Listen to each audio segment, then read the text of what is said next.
Guardian caught up with Donald Trump's chairwoman in the Ohio County of Mahoning. This is a very important county in Ohio. Ohio, obviously, a very important swing state in this election. So this is the chairwoman there, and they wanted to know why she's supporting Donald Trump. Well, boo, that turned out to be a good question. Wait till you get a load of her answer. I don't think there was any racism until Obama got elected. That we never had problems like this. You know, I'm in the real estate industry. There's none. Now, you know, with the people with the guns and shooting up neighborhoods and not being responsible citizens, that's a big change. And I think that's the philosophy that Obama has perpetuated on America. And if you're black and you haven't been successful in the last 50 years, it's your own fault. I think that when we look at the last 50 years, where are we and why? We have 3 generations of all still having unwed babies, kids that don't go through high school. I mean, when do they take responsibility for how they live? I think it's due time, and I think that's good that Mr. Trump is pointing that out. Wow. So before we get to the serious stuff, let's enjoy the facial expressions of the reporter there. Okay. Now, let's break it down for Kathy Miller, because she apparently does not understand. She says there's no racism before Obama. Well, that is going to be news to a lot of people in this country. I'm not going to spend too much time on that, but I will come back to her statements that she made in the interview that there was no racism in the 1960s. Really? Okay, hold on, we'll get to that. But first I want to address this idea of, well, look, it's your own fault. If you didn't make it by now, black people, it's your fault. All right, well, first, let's look at typical family earnings of whites, blacks, and Latinos to see where things are. Is everything on an even playing field? Well, no. Whites make $50,400. Blacks make a little over $32,000, and Latinos are almost at $37,000. So that doesn't appear to be an even playing field. But hey, you can argue that's your earnings, and that's your fault because you should have gotten a better job, etc. Okay, so let's see the rest of the numbers and see if that's true or if they started with a significant disadvantage in the first place. So, for example, how much money does your family have when you're born? Now, that tells you whether you're going to be able to afford a good education, you're going to be living in a nicer neighborhood with less crime. It tells you a lot of things about where you are when you're first born. Household wealth. Well, let's take a look. It turns out the median white household has a wealth of $111,000. Median African-American household, only $7,113. Median Latino household, $8,348. So when a black child is born into a black family in America, he is at a $104,000 disadvantage. You think that might make a little bit of a difference? And do you think that's just out of nowhere? Or could it be that because, now I'm not saying there's slavery today, just calm down for a second and hear me out. There's slavery, and then there's Jim Crow, there's segregation, and jobs get passed down from one family to another, to another, to another.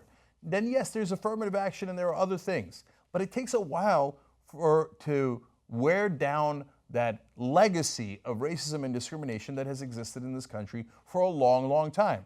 Now, are we close to wearing it down? Apparently not.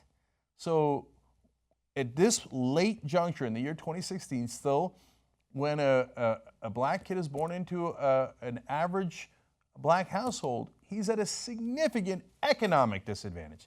Well, she said, well, why don't you just go to schools? You guys have a great chance in schools.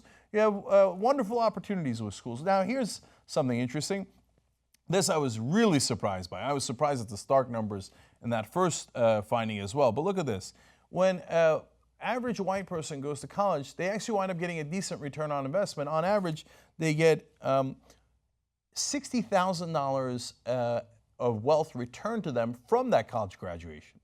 Black families, on the other hand, only get $4,846 returned from their same kind of college education, and Latino families actually get even less, $4,191.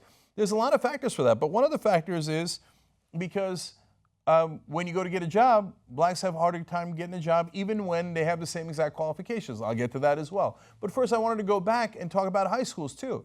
Not only are the high schools, they don't have the same level of resources, they don't have the same level of textbooks, etc.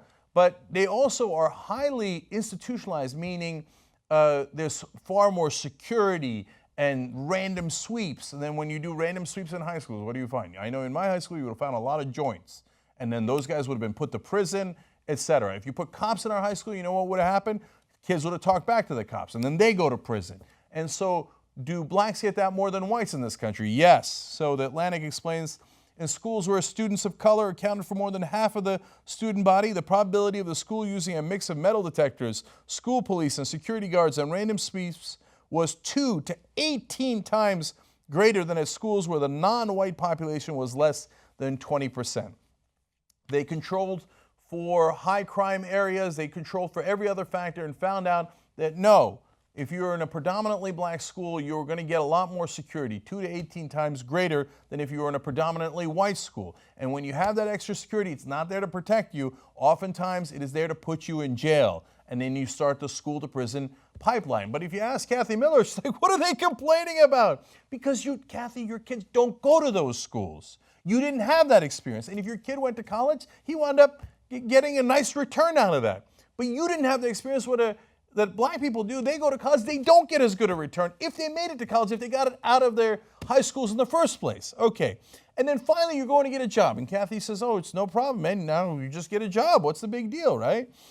Well, it turns out African Americans, this is a different poll, New York Times, it was a different study New York Times is reporting on. They say African American sounding names were 50% less likely to land job interviews than identical resumes sent out under white sounding names. So it turns out, yes, even if you have the same qualifications, you are far less likely to get the job if your name sounds black. And you're telling me it's all even? Well, it's your fault if you didn't make it. Oh, that's a black sounding name. No, hell no, I say no to that. Oh, white sounding name, I say yes to that. But it's your fault, black people. Now, by the way, if Kathy or other people are doing that, they don't even know they're doing it. So Kathy doesn't think she's racist. Kathy thinks I treat black people fine. But Kathy, you don't see all these institutional disadvantages they have because it's not your community. Then you make all these assumptions, and then you go and turn around and go, I can't understand why black people won't vote for Republicans. It's because of you, Kathy, because you never bothered to figure out what the real issues and problems are and how we can fix them. Now, about crime. Black people make up roughly 13% of the United States population, and white people make up 64%.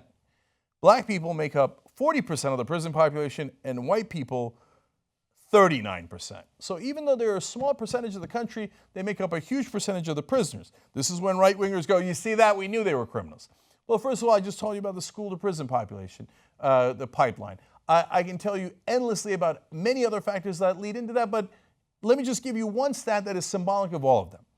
Black people, even though they smoke marijuana at the same rate as white people, black people are 3.7 times as likely to be arrested for marijuana possession. See, if you've got all the cops in the black neighborhood, you got all the cops in the black schools, even though the white kids and the black kids are smoking marijuana at the same rates, and by the way, the adults as well, oh, look at that, the cops found all the marijuana in the black neighborhoods, and then they put them in prison, and how are you going to get a job once you've gone to prison? Makes it a lot harder. And even if you didn't go to prison and you went to college, it's still a lot harder. Kathy, we're not trying to hate on you. We're trying to tell you what the reality is, because you're obviously not seeing it. Okay, now finally, I want to come back to the issue of, in her world, where everything is lovely, she said at one point in the interview, there was no racism in the 1960s when she was growing up.